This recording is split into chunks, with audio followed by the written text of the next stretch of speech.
Welcome to Traveler's Tales. I am your host, Greg Alonso. Today I will be your guide through history as we take a look at your questions and comments from part 1 of The Wrath of the Olympian Gods. Before we begin, just a reminder that we post new videos every Tuesday and Friday. Don't forget to hit the little bell icon to be notified each time we post new videos. Moving right along, mythology tells us one thing, while archaeology tells us another. Today our first question is from Nadia. She asks, what was so bad about Bellerophon wanting to travel to Mount Olympus? After all, he was the great hero of his day. Nadia, in a word, he wasn't invited. To the gods of Olympus, this showed that Bellerophon was foolish and his vanity had gone to his head. Next we have a question from Jacques. He asks, why did Pegasus throw Bellerophon off his back as they ascended to Mount Olympus? Jacques, Zeus sent a gadfly to bite Pegasus. This caused the noble steed to buck frantically, throwing Bellerophon from his back. Let's see. Here's a very good question. This one is from Martina. She asks, why did Prometheus give people fire? Martina, the gods lived in luxury and comfort, while humans were living in caves and other cold places on Earth. When Prometheus lived among the people, he experienced this for himself. Thus, he decided to help humankind by giving them the tools to create fire. Our next question is from Stephanie. She wants to know why Zeus was so angry with Prometheus for helping the people. Stephanie, it wasn't quite as simple as that. Zeus was angry with Prometheus over disobedience. Prometheus dared to cross Zeus over these 3 reasons: stealing fire and giving it to humankind, being tricked on sacrifices.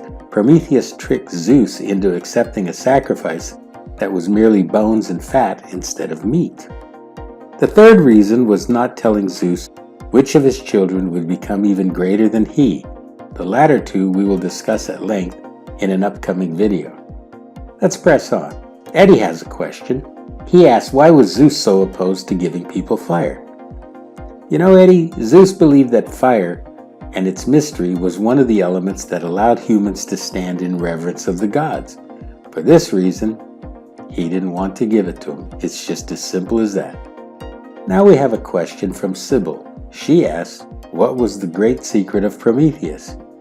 Sybil, good question. Prometheus told Zeus that the sea nymph Thetis would bear Zeus a child who would be more powerful than the king of the gods of Olympus.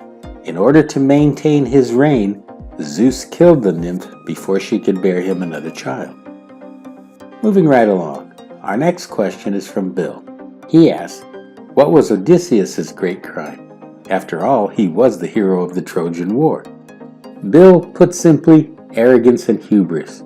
To the ancient Greeks, this is a serious character flaw.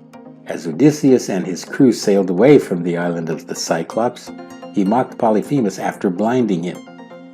Since the Cyclops was the son of Poseidon, this brought the god's wrath down on Odysseus. You know, we still have time for a few more questions. This one here looks good. Next we have a question from Yuri. He asked, how did Odysseus learn humility? Yuri, excellent question. In order for Odysseus to learn humility and retrieve all that he had lost, he had to dress and act like a beggar once he returned home to Ithaca. While assuming this role, Penelope's suitors treated him horribly. Next we have a question from Kirsten. She goes on to say that Sisyphus was very cruel and an evil king. It seems that in Greek mythology, when you anger the gods, punishment is forever. Kirsten, keep in mind that these tales are morality plays. Though the punishments may be harsh, I believe that the point the authors are trying to make is if one commits a crime, the punishment will be severe.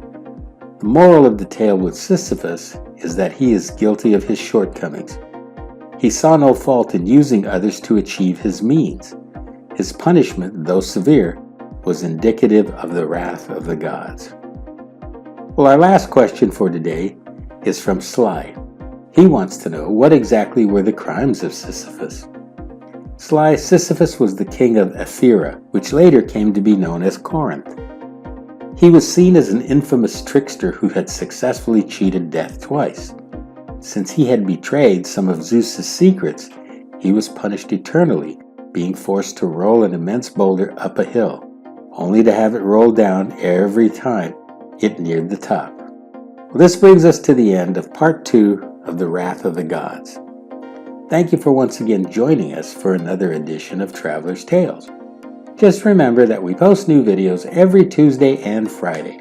Don't forget to hit the little bell icon to be notified each time we post new videos. For your convenience, we have also posted our email address and Instagram information. We enjoy hearing from our subscribers. Don't hesitate to contact us with any questions or comments you may have. If you haven't already subscribed to Traveler's Tales, please do. This really is the best way to help our channel grow. Traveler's Tales will return with The Art of Brewing Beer in Ancient Egypt. Until we meet again at the crossroads of folklore and fact, Kartistos.